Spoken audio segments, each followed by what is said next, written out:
য'ত শান্তি আছে তাতে মৰম আৰু একতা হয়। আজি আমাৰ মাজত শান্তি আহিছে মানে মৰম আৰু একতা আহি গ'ল। এতিয়া উন্নয়ন কৰিবৰ কাৰণে প্ৰত্যেকটো পৰিয়ালৰ মাবিলাকে ওলাই আহিব লাগিব।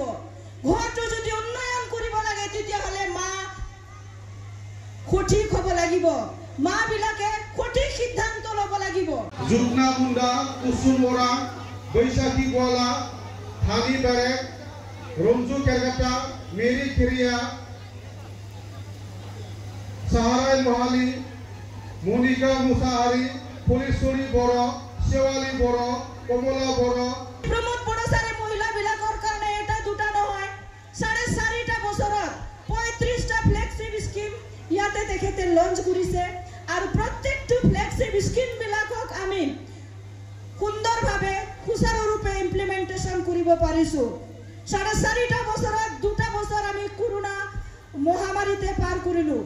যদিও আমি 2 বছৰ বা 2.5 বছৰ যিখিনি সময় পালোঁ আৰু সেইখিনি সময়ত যথেষ্টখিনি ডেভেলপমেণ্টৰ কাম হৈছে আৰু সেই আঁচনিবিলাক যদি ননাই চেৰপাঙত যদি আমি সম্পূৰ্ণৰূপে 2025 চনত যদি ইমপ্লিমেণ্টেশ্যন কৰিব লগা হয় তেতিয়াহ'লে কোকৰাঝাৰত যদি ট্ৰেক্টৰ আছে তেতিয়াহ'লে ননাই চেৰপাঙতো ট্ৰেক্টৰ হ'ব লাগিব, হ'বনে নাই? কোকৰাঝাৰত ট্ৰেক্টৰ হ'লে ননাই চেৰপাঙতো ট্ৰেক্টৰ হ'ব লাগিব। সেইটোৰ কাৰণে আমি প্ৰত্যেকটো পৰিয়ালৰ আই মাতৃসকল, বাবাসকল, ভাইসকল, ভনীসকল ওলাই আহিব লাগিব আৰু ট্ৰেক্টৰ দলক সমৰ্থন কৰিব লাগিব। আৰু যাৰ কাৰণে আজি আপোনালোকে আমাৰ কথাবিলাক বুজি আমাৰ দলীয় যিমান নেতাসকল আছে কাম কৰিছে, ৱৰ্কাৰসকলে কাম কৰিছে, বুথৰ পৰা প্ৰাইমাৰীৰ পৰা ব্লকৰ পৰা ডিষ্ট্ৰিক্টকে আদি কৰি আজি ননাই চেৰপাঙত 70টা বুথ আছে আৰু এই 70টা বুথত সক্ৰিয় ৱৰ্কাৰ হিচাপে আমি 2800 কৰ্মী আমি ইয়াতে ঠিক কৰিব পাৰিছোঁ আছে ননাই চেৰপাং সমষ্টি হিচাপে। আৰু এই 28 কৰ্মী যেতিয়া প্ৰত্যেকটো বুথত কাম কৰিব তেতিয়া প্ৰত্যেকটো ঘৰে ঘৰে ট্ৰেক্টৰ হ'ব, সেইটো মোৰ দীৰ্ঘ বিশ্বাস আছে। এইটো আমাৰ ননাই চেৰপাং ব্লকৰ সকলো নেতা কৰ্মীৰ দীৰ্ঘ বিশ্বাস আছে আৰু আজি আপোনালোকে সেইটো প্ৰুভ কৰি দিলে। চ' আপোনালোকক মষ্ট ৱেলকাম জনাইছোঁ। আজি ইমান গৰমতো আপোনালোকে ধৈৰ্য ধৰি বহি আছে।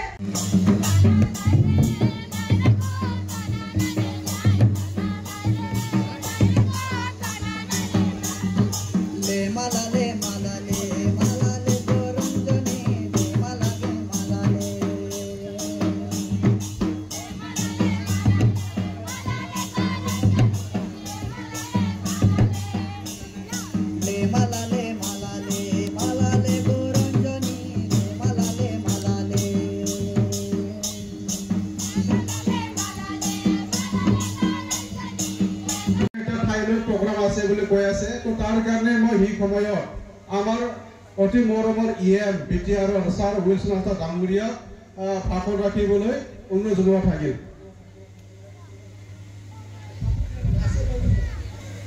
সেই সময়ত আমাৰ সঁচাকৈ আমাৰ এজ এ UPPL কৰ্মী হিচাপত আজি আমাৰ ননাই চেৰপাং বাকীৰ কাৰণে আজি এটা ভাল দিন।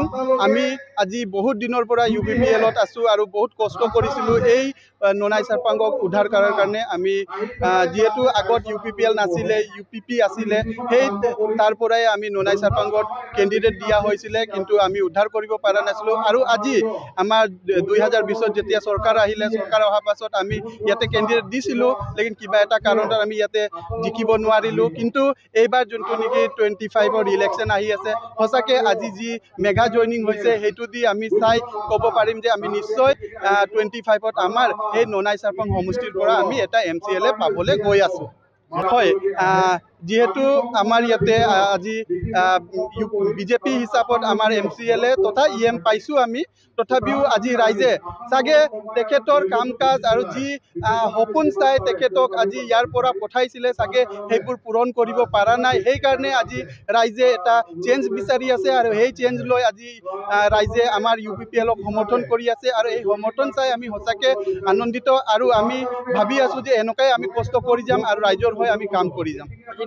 আজি মেগা জইনিঙত আমাৰ এতিয়ালৈকে আমি যোনটো পাইছোঁ ৰিপৰ্ট পাইছোঁ বা আমাৰ গোটেই 12টা প্ৰাইমাৰী আছে প্ৰাইমাৰীৰ ভিতৰত আমাৰ 70টা বুথ আছে বুথৰ প্ৰত্যেকটা বুথৰ পৰা মানুহ আহিছে আৰু সেই মানুহ হিচাপত যদি আমি বৰ্তমানত যদি কওঁ আমি 18+ এটা পাইছোঁ জইনিঙৰ আৰু স্পেচিয়েলি ইয়াতে আমাৰ বিজেপিৰ পৰা 600+ আমাৰ আছে আৰু BPFৰ পৰা আমাৰ 500+ আছে আৰু অন্যান্য আমাৰ পাৰ্টিৰ পলিটিকেল পাৰ্টিৰ পৰা আছে এইটো আমি মানে 100% আমি একদম শ্যোৰ দিব পাৰিম যে আমি এবাৰ নোনাই চাৰপং হিচাপত এটা MCLA পাম আৰু আমি সেই সমষ্টিৰ কাৰণে যি MCLA আমাৰ আহিব সঁচাকে আমাৰ এই সমষ্টিৰ বাকীৰ কাৰণে উন্নয়নৰ কাম কৰিব যিহেতু আমাৰ মুখ্য কাৰ্যবাহী সদস্য আৰু আমাৰ দলৰ সভাপতি সন্মানীয় আমাৰ প্ৰমোদ বড়ো ছাৰৰ যি ভিজন আছে যি ইয়াৰ এটা আমি চাই আছোঁ যে যি কাম কাজ কৰি আছে সঁচাকে আমাৰ ইয়াতে যেতিয়া আমি আমাৰ UPPL দলৰ পৰাই এটা প্ৰতিনিধি আমি ইয়াত পঠাম তেতিয়াহ'লে আমাৰ এই অঞ্চলৰ কাৰণে যথেষ্ট কাম হ'ব স্পেচিয়েলি আমি হেল্থ আৰু এডুকেশ্যন ছেক্টৰটো আমি চাই আছোঁ আৰু মোৰ যদি মই ব্যক্তিগত হিচাপত যদি ক'ব যাওঁ মই হেল্থ আৰু এডুকেশ্যনত মই যথেষ্ট কাম কৰি আছোঁ এইটো সমষ্টিত আৰু যিহেতু আমাৰ ইয়াতে বৰ্তমান আমাৰ MCLA নাই তথাপিও আমি UPPL দল হিচাপত কিন্তু বহুত আমি ডেভেলপমেণ্টৰ কাম কৰিছোঁ প্লাছ আমাৰ এই কেঞ্চাৰ পেচেণ্টে হওক বা অন্যান্য আমাৰ পেচেণ্টকেইটাক হওক বা দৰিদ্ৰ পৰিয়ালক আমি যথেষ্ট হেল্প কৰি আছোঁ দল হিচাপত লাষ্টত মই এটাই আমাৰ BTR বাকী তথা আমাৰ নোনাই চাৰপাং বাকীক মই ৰিকুৱেষ্ট কৰিম যে যিহেতু আমাৰ ভিজনাৰী লিডাৰ্ছ সন্মানীয় প্ৰমোদ বড়ো ছাৰে আমাৰ যিহেতু BTRত 26টা জাতি জনগোষ্ঠী বসবাস কৰি আছে আৰু সেই 26টা জাতি জনগোষ্ঠীৰ কাৰণে আজি আমাৰ সন্মানীয় প্ৰমোদ বড়ো ছাৰে ভিজন ডকুমেণ্টছ বুলি এটা স্কিম ওলাইছে আৰু যিহেতু এই এনেকুৱা এটা চিন্তাধাৰা আমি কিন্তু অসমত বা BTRত আগত দেখা নাছিলোঁ সেইকাৰণে আমি ইয়াতে BTR তথা আমাৰ নোনাই চাৰপং যিমান আমাৰ জাতি জনগোষ্ঠীৰ মানুহ আছে সবকে মোৰ ফালৰ পৰা বা দলৰ ফালৰ পৰা আহ্বান কৰি আছোঁ যে এইবাৰ আপোনালোকে সবে ওলাই আহক আৰু আমাৰ UPPL দলক সমৰ্থন কৰক তেখেতসকলে গম পাইছে যে আমি ইতিমধ্যে BTRৰ ভিতৰত আহিছোঁ গতিকে আজিৰ সময়ত তেখেতসকলৰ কি ৰিচেণ্টমেণ্ট আছে কি অভিযোগ আছে সেইটো আমি শুনিম জানিবলৈ চেষ্টা কৰিম কিন্তু তেখেতসকলে BTR অঞ্চলত খুব সুৰক্ষিতভাৱে নিজৰ পৰিচয় অস্তিত্ব লৈ আত্মসন্মান লৈ জীয়াই থাকিব পাৰিব কিবা এটা কথাত তেখেতসকলে হয়তো বুজি পোৱা নাই এই কথাটো আমি আলোচনা কৰিম দলৰ পাৰ্টিটো নিজাববীয়াই হয়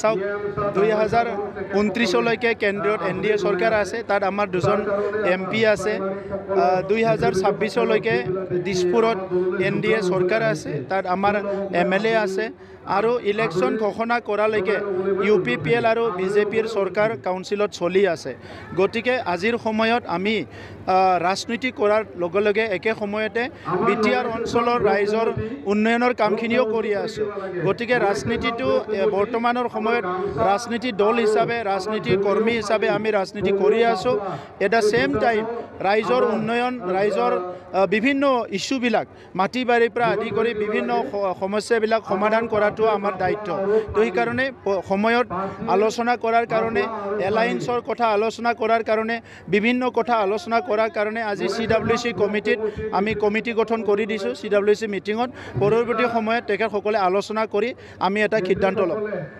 ৰাজনীতিৰ পাকঘৰটো কোনটো হয় ৰাজনীতিৰ বাহিৰৰ ঘৰটো কোনটো হয় আমি এতিয়া নিজৰ জন্মস্থানত নিজৰ জাগাত নিজৰ মা দেউতাক সেৱা কৰিবলৈ ওলাই আহিছোঁ তাত কোনটো পাকঘৰ বুলি কোনে ক'ব বিচাৰিছে কোনটো চৰা ঘৰ কোনটো গোহালি ঘৰ বুলি ক'ব বিচাৰিছে তেখেতসকলে বুজি পাব আমাৰ কাৰণে BTR অঞ্চলৰ 35 লক্ষ জনসাধাৰণ আমাৰ দাদা ভাই মা দেউতা এটা ডাঙৰ ফেমিলি হয় তেখেতসকলে বাহিৰত থাকে ভিতৰত থাকে আন্ধাৰত থাকে বাহিৰত থাকে সবকে আমি নিজৰ পৰিয়াল বুলি ভাবোঁ গতিকে যোনে নতুন সংজ্ঞা ওলাইছে নতুন শব্দ ওলাইছে তেখেতসকলে বুজি পাব গণতন্ত্ৰত ৰাইজে ৰজা আৰু ৰাইজৰ লগত যোনে থাকিব পাৰে ৰাইজক যোনে সেৱা কৰিব পাৰে সিয়ে মৰম পায় এই কথা মই বুজি পাওঁ গতিকে আজি আমি ৰাইজক চেষ্টা কৰিছোঁ আমাৰ হৃদয়ৰ পৰা সেৱা কৰিবলৈ আমি চেষ্টা কৰিছোঁ বড়োলেণ্ড অঞ্চলৰ ৰাইজক আমাৰ হৃদয়ৰ পৰা মৰম কৰিবলৈ আমি চেষ্টা কৰিছোঁ বড়োলেণ্ড অঞ্চলৰ ৰাইজক আমাৰ হৃদয়ৰ পৰা আমি শ্ৰদ্ধা কৰিবলৈ গতিকে এই ক্ষেত্ৰত কোনটো গোহালি ঘৰ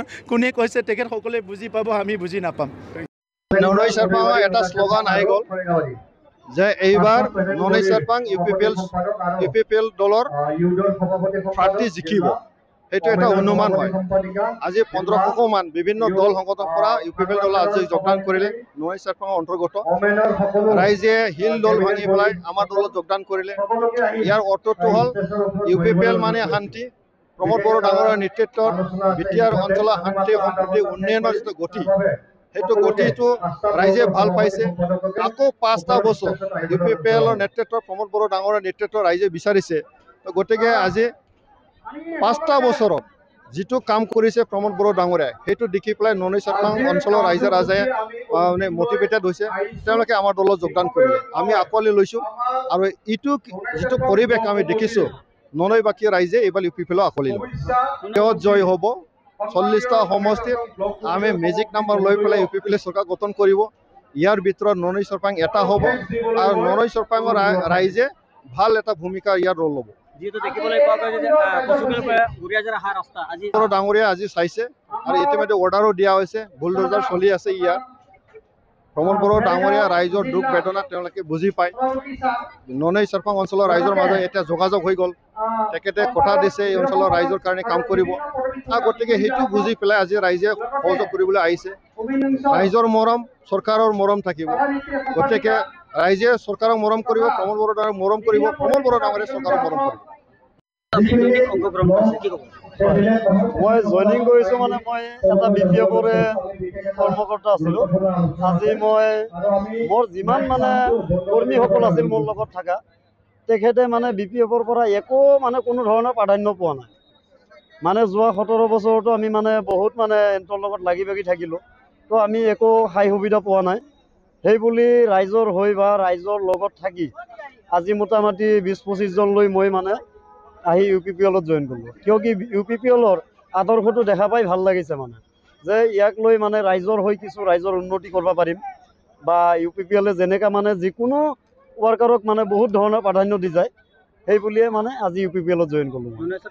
আজি এটা কথা ক'ব গ'লে BJP EM যদি নিজাকেও থাকে, BJP EMে কিন্তু আমাৰ ননাই চাৰপাঙত বুলি ক'ব গ'লে বামনজুলি পাৰ হৈ একো কাম নকৰে। আমাৰ এইটো চাইডত অনলি ফৰ তেখেতৰ বামনজুলিলৈকে তাৰ কাম হয়।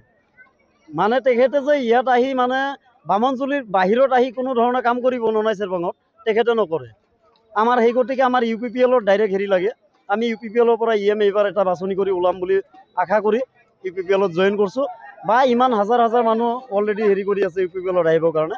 আপোনালোকৰ আজি কেইজন জইন কৰিছে? 25 জন মান আছে। আৰু মোটামুটি মই মানুহ আনিব পৰা নাই গাড়ীৰ শ্বৰ্টৰ কাৰণে, কিয় কি গাড়ী মোটামুটি 4খন মান লগা হৈ যায়।